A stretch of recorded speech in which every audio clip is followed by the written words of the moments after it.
Ku soo dhawaada saaxiibayaal barnaamijkeennii ciyaaraha. Halkaan nagala socotaan waa Xawaale Official Channel.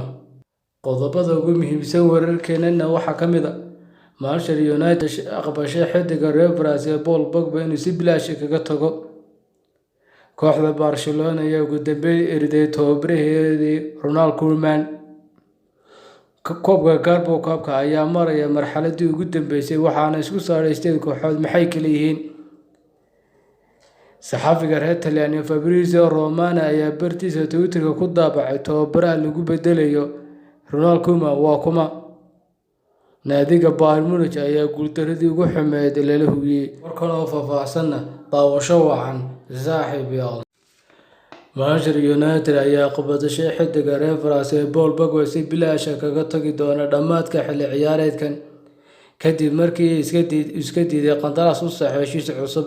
Paul Pogba ayaa heshiiska Man United ka harsan yihiin wax ka yar 8 bilood.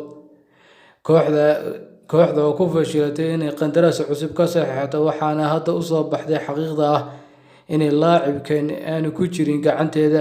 United ayaa isku dayi doonta inay Pogba iibiso bisha January si ay uga hesho lacag oo ka qayb noqda xiddiga ay doonayso inay beddelka uga dhigto Paul Pogba.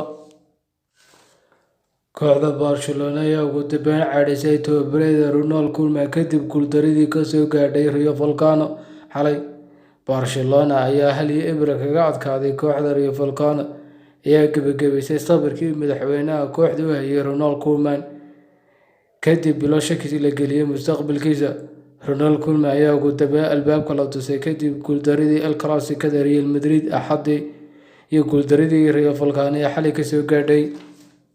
Koobka Carabao Cup ayaa maraya marxaladii ugu dambeysay tartanka sanadkan iyadoo ay isku soo hadheen 8 kooxood oo kaliya waxayna kala yihiin Arsenal, Brentford, Chelsea, Leicester City, Liverpool iyo Tottenham. Waxaana isku aadka la bedelay season-kii hore lagu sameyn jiray waa la bedelay waxaana la sameynayaa Sabtida. Saxafiga reer Talyaaniga Fabrizio Romano ayaa bartiisa Twitter-ka ku daabacay in Xavi weli loo arko shaqsiga ugu cadcad ee noqon kara macalinka Blaugrana kadib xukunkii burburay ee uu watay Ronald Koeman. Waxaana intaas lagu sii daray sidoo kale Barca diiwaanka ugu jira tababaraha xulka qaranka Belgium ee Roberto Martinez. Saxafigan ayaa intaa ku daray in Barcelona ay xiriir la sameysay halyeeygeeda hore ee Barcelona ee Xavi ayna la damacsan yahay in dhowaan lagu dhawaaqo heshiiskiisa taasoo iyaduna dhinaca kale kooxdiisa uu maamulo Xavi ee reer Qatar Al Sadd oo wadaxaajood la geli doona si loo kasay qandaraas uu kula jiro.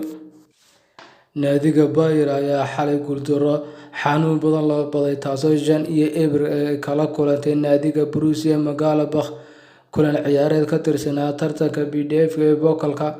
Guuldaradan oo lama filaan ahayd ayaa noqotay midii ugu cuslayd ee soo gaadhay naadiga Bayern Munich sanadihii la soo dhaafay. Waxaana in laga adkaado farqi 5 gool ama wax ka badan waxaana ahayd tan iyo markii bishii December 1978 waxaana ka soo wareegtay 43 sano kadib markii naadiga Fortuna ee ciyaar ka tirsan Bundesliga ku garaacday 7-1.